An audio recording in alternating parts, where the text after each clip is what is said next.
Hey everybody, Andrew here from Pacific Coast Auto, welcoming you to the first auction picks video of 2018. We got to go over the results from the last video, and that was all the way back on 19 December of last year. Up first, the R34 GTR. This one was unsold even though it was bid up to $47,780. The red 8.6 didn't get much attention. It was only bid up to $5,220, and that was not enough for the seller to let it go.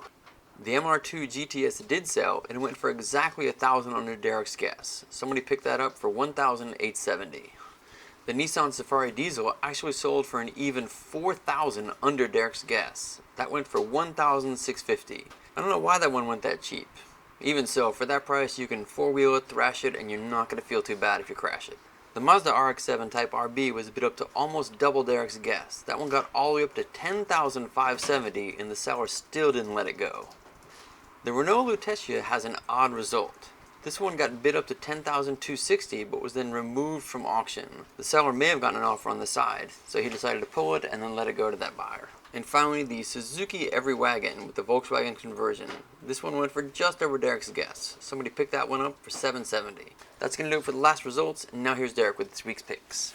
Hey guys, what's up? It's Derek here. Happy New Year to everyone, and I'm very sorry for not being around for the last 3 weeks. I don't know. We haven't had one of these videos in a while because we were on vacation and it was super nice. Okay, so right into the video here. We've got fewer picks than usual. 1, 2, 3, 4, 5, 6 of your picks from the live auctions that are happening this week. Actually, all of them are for tomorrow, and so they're still available to bid on if you're super quick. You have to be super quick, though. I don't know if you'd be able to get the account set up in time. But anyways, let's have a look at what we have here. First one is the thumbnail one, as always. This is sent in by Redneck Hunter. It was also sent in by Bill Courtney, but one pick per person means that the credit goes to Redneck Hunter. Sorry, Bill, about that. And you guys found a cool Civic. This is an EF9 Civic. Has gotten immensely popular in the last 5 years or so, now that Mother Nature has destroyed pretty much all of them that are in existence, and the rest of them have been destroyed by Ricer Boys 15 years ago when this was the popular car to use for ricing out your car. Kind of interesting. This is, I guess, the first generation of rice cars is this generation of the Honda Civic. It's right when body kits became a thing. This is before the very first Fast and the Furious movie, and I can remember seeing my first modified car was this generation of a CRX. And this one, you can see, has been modified to be a race car. This one is at auction tomorrow at KMAA auction. And these are fantastic cars. I mean, the owners used to get a lot of flack for driving these around because of their reputation for being a race car. But the fact of the matter is, they are fantastic handling, good chassis for racing. You can get a lot of power out of them. They are front-wheel drive, but front-wheel drive can perform very well on a track. And so if some of you guys seen my last video that I posted in December about us going to the track, some of the fastest cars there were front-wheel drive cars, underpowered front-wheel drive cars that could just tear around the track because they could corner so well. And so this guy probably goes to the races. He probably gets high fives from his buddies at the racetrack. The car looks, I mean, it looks pretty plain. It has tires, roll cage, gauges, basically all that you need. You could run one of these with a stock engine and still perform pretty well on the track, I would think. Interior looks really normal. Aftermarket steering wheel. I don't know what's up with the red door card here, and can't tell what the extra gauges are here. This is a flare. By Japanese law, you have to have a flare inside your car as part of the inspection. Kind of weird. And a lot of people like to get those flares. Sometimes shipping, like, they're supposed to take them out when the car ships because they're like a flammable thing, but I think that the shipping agents sometimes forget to take them out, and so plenty of people have gotten them as a bonus little surprise. Okay, so let's see what the auction says about this. Ooh, unknown mileage, that's too bad. And color change to black, another too bad. But if this is a race car, then I guess that doesn't matter as much as it does for a street car, because if a race car is a little bit shabby looking with wavy paint on the side like this one has, you can still tear up the track and kick some butt in your car. So there is that. So it's a 1989 Civic, 1600cc. It doesn't say what this one is, but I believe this is an SIR version of it. Oh, and it has had an engine swap to a Type R? Yeah, cool. So it has the Civic Type R, which would be the EK9 engine, has been swapped in. That's pretty awesome.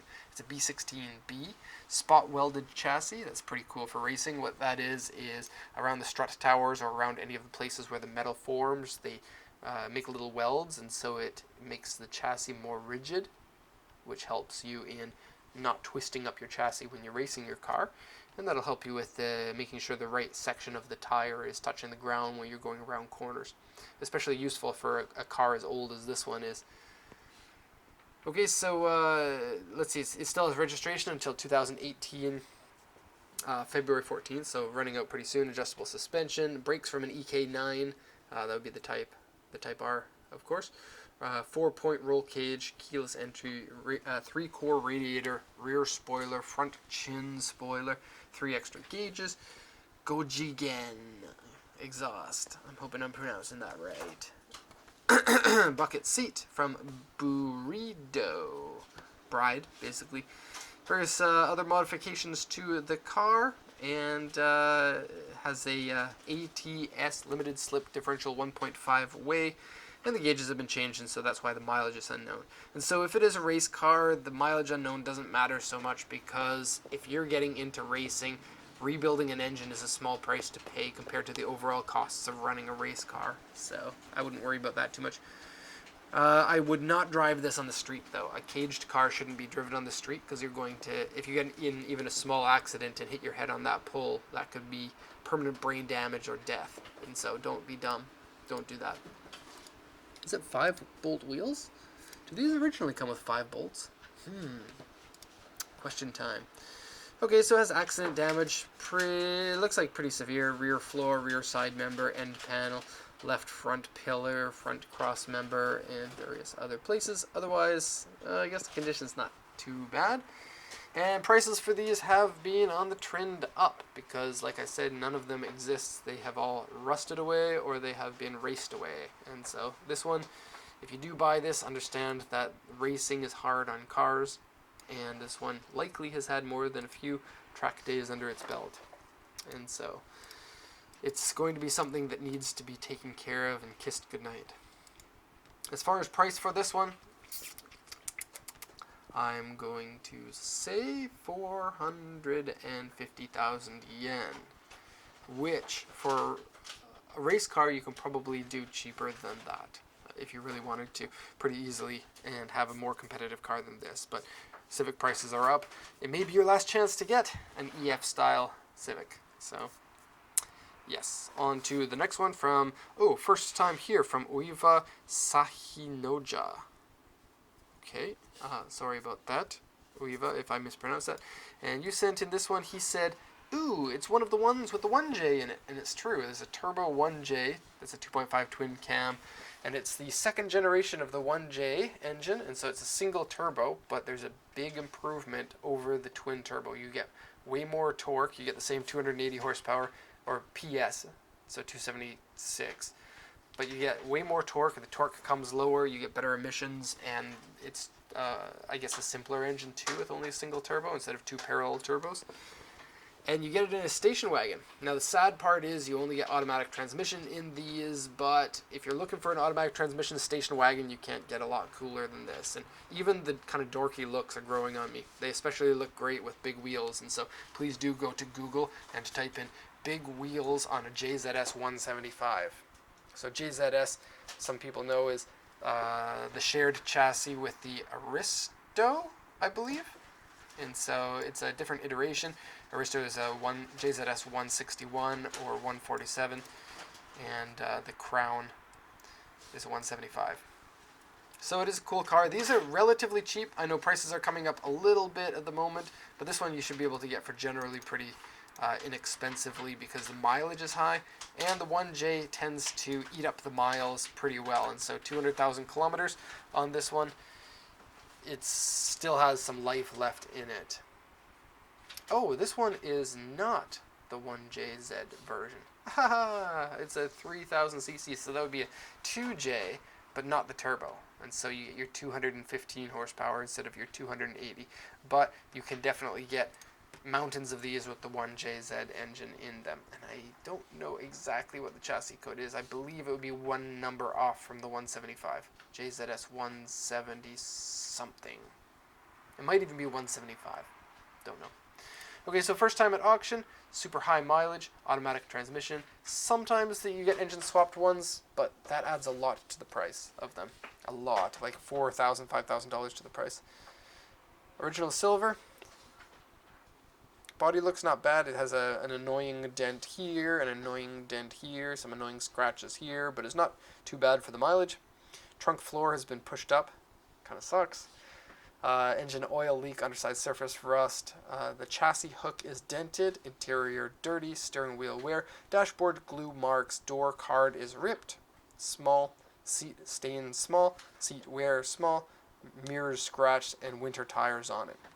And so because this one doesn't have the turbo on it, it's going to sell for pennies. Let's see, we got a starting price of 1,000 yen. That's basically $9. And how much is this one going to sell for? 35,000 yen is going to be my pick. So not bad for rear wheel drive, and 220 horsepower is not a tiny amount. That's a cool car. I give it a virtual thumbs up. And so thank you for sending that one in, Oiva, O-I-V-A. Okay, on to the next one, Raymond Yu. And yep, you can buy anything at the Japanese auctions, including cars that are very normal looking for the 1980s, late 1980s, early 1990s. And so this, what's interesting about it is a diesel Mazda Familia. Now the Familia is a 323 in at least Canada and America and maybe some other places, but what makes this one special is the 1.7 liter diesel engine with 5-speed manual. That's very cool. And then Raymond joked about this, saying we should get this as a company car, but sorry Raymond, we are not allowed to register diesels, at least old diesels, in the Yokohama area due to pollution.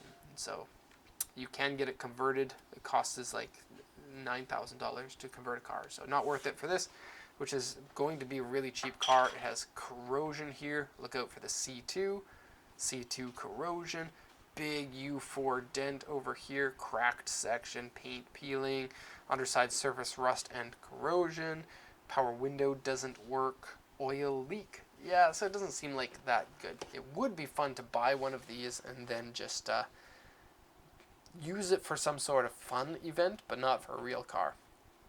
So it's ugly. It's gonna be cheap. Time to guess price. I think 20,000 yen. I guess. I would be sad if somebody pays more than that. On to the next one, which is a much more fun car. I think this one's interesting. I think this one's fun. And so this is really weird. So not only is it weird because this is a Subaru R2, which is a very uncommon car. Most people these days don't know about these cars. It's a rear engine. It's sort of like the next version of the Subaru 360. And the 360 has, I guess, more people know about that car because it's one of Subaru's first cars that was exported out of Japan, or I guess Fuji Heavy Industries. I'm trying to tell what kind of car this is. That looks cool. And then the R2 was, I think they got a bigger engine than the Subaru 360. What do we got here? No, they came with a 360 engine too. Okay, so rear engine, rear wheel drive. The engine doesn't work on this one. It says right here in the auction sheet, rear accident, interior C, but the super ultra specialness of this is this pink stuff on the dashboard. No, just kidding. It's left-hand drive in Japan, which means this one was imported to Japan from wherever this one was originally sold. And I don't think that these were ever sold in America, and so it must have been a European import. So this is a Euro-Japanese car. So if you send it to the States, you're going to be very international. Very cool. It is a cool-looking car. As for condition, I don't really know. There's no rust on the body, which is pretty cool, but the engine, where are you going to get parts for a 360 engine? You might as well swap in something else and make it a big, cool project. Oh, look at this. The odometer's in miles. a left-hand drive country that has an odometer in miles. Not many of those. The US is one of them, so maybe this is a US spec version of the car. Very, very, very interesting. Price? The body itself is going to be worth money, even though the engine is gone. So I'm going to say probably 350,000 yen on this. Seems a little bit high, but that's what I'll go with. Okay, on to the next one. Bill Courtney, always sending in the interesting cars. This is a BMW 2002. Now, it kind of looks like a 2002 Turbo, but it's not. Those are just extra fender flares put onto a 2002 Tii. And so in case you don't know this car, this is BMW originally had a car called the 1600, and then they were like, this engine is too small, so let's put in a 2-liter into it, and then it changed into the 2002, and then they made a TI version of it, and that was like the fast version, and then they made a TII version, and that was the fast version, and this one continued to be the fastest version until the Turbo came out. Now the Turbos are worth big bags full of money because they only made 1,600 of them, but they made, I guess, enough of these that this is a more reasonable car. Here's the thing, is if you get a 2002 Turbo, it's going to be very difficult to restore. Not only that, you have to be very careful what you do because there are so few of them around that they've kind of reached that category of car that you don't want to mess around with. You don't want to do stupid things. If you're going to restore it, you have to do it. I mean, you don't have to, but you really should be doing it in a way that's going to keep that car original, keep that car on the road. I mean, don't put pink paint on it and then put 4x4 tires on and cut the roof off and play around like that. There are plenty of cheap cars that you can do that with. This one here, the non-turbo, this one could be somebody's first restoration project, and it's not going to make everybody upset if you don't do it properly. And so it looks like seats are both ripped. Looks like the interior is really dirty, but the body doesn't look that bad. Looking at the sheet here, we don't have any rust on the body. It says that the engine doesn't work. What else do we got here? Mileage is unknown, probably has rolled over. A lot of really old cars have 5-digit odometers. This is a 1973. Okay, body full repaint has been done.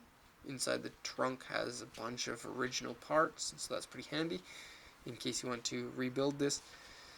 And nothing serious. Underside surface rust, corrosion, and one part has a corrosion hole. But if you're going to restore one of these, you're going to have to deal with corrosion, either now or eventually. 2 doors. It's a pretty good looking car. I mean, if you see one of these driving on the road and it's putting down there, you can smell the gasoline and the non-emission fumes coming out of the back. I think it's cool. It's a cool sight, and I like the color of it too. It needs some work, but yeah. And so this guy here, he's had it for auction, up at auction for a while. He was originally looking for 900,000 for it, and then he dropped that down to 850. You can click on this one here to have a look. And so this is a buy it now price of 850,000 yen that you can get it for right now, but it looks like his highest bid was 565, and that was back in December 7th. And so I don't think a lot of people are really interested in this. I had customers interested in this car. I told them don't bid higher than 600 is what I think it's worth, but I think that the seller is looking for too much. I think that this car needs... The amount of money it would take to put into this car is not justified in a sales price. So what that means is if you drop $10,000 into restoring this, which it would probably need at least that much, the car's not going to be worth $10,000 plus the purchase price over $600,000, I think. I think when you're at around $15,000, $16,000 for an 80-90% restoration, you're pricing yourself out of the market with this car. And so I think that if it is going to sell, though, the seller's not going to let it go for less than about 700. So I'm going to pick 700 for this. I'm assuming it's going to go unsold. Okay, and on to the last one from Ioanni Esparza. This one here, Toyota Land Cruiser. This is a Land Cruiser 60, which is getting sexier and sexier every day. This one here, automatic, It is a, let's see, HJ61, so that would be the turbo 4-liter inline 6-cylinder diesel. Love the way these vehicles sound. The engine is so brash and so much torque and so much response. It's fantastic. And they're getting rare now. About 5 years ago, they were pretty easy to buy, but now getting one for under 1,000,000 yen is pretty hard. And getting one that's not all rusty and disgusting is also really hard. Yeah. Look at this. Anywhere you see the C, that means corrosion. So corrosion, corrosion, corrosion, corrosion, corrosion, corrosion, corrosion, corrosion, corrosion. This mark here means a hole. So these are even worse. So hole here, here, here, here. Yeah. It's weak. It's too far gone in my opinion. All you can do with this is buy it, go 4x4, and then hopefully you can sell it after you're done 4x4 and for roughly what you bought it for. It's gonna go pretty cheap, and pretty cheap for a Land Cruiser 60, not just cheap in general, because this is still going to bring in several $1,000s because people love their Land Cruisers in all sorts of conditions. Some people don't mind the rust so much. Some people know how to fix the rust themselves and can justify it. So automatic, 153, 620 kilometers on it. Mostly here is, let's see, bumper modification. Exterior has paint peeling. Sunroof doesn't work. Clear markers on it. Front inner panel, accident damage, surface rust, corrosion, and under exterior has cracks, weird, and holes from corrosion, like corrosion, crack, hole. Underside surface rust, corrosion, and crack. Could be cracked frame. Yikes. And a hitch member put on. Okay, I think that this one will probably end up at around 350,000 yen, and I would consider this to be pretty close to the bottom of the Land Cruiser prices. And a good one, you're looking at 800 to 1.4 million. So 350,000 yen is going to be my pick on that one. And we're wrapping it up there. We are going to be back again next week with another video of this. If you have not done this before, if you have not been to our website here and then checked out like the auctions yourself, please feel free to do this. Anyone can do it. You just go here, you can sign in, and then it tells you the password right in the center here, and you can go and view it. And then go to Facebook, and you can drop some links when we put up the post next week. So make sure you do that and you can participate, because this week, first week back, we didn't get an awful lot of picks. That's why we only got 7 of the cars up here. So hope to see lots more people next week, and hope you enjoyed this video. Thank you very much for watching and listening.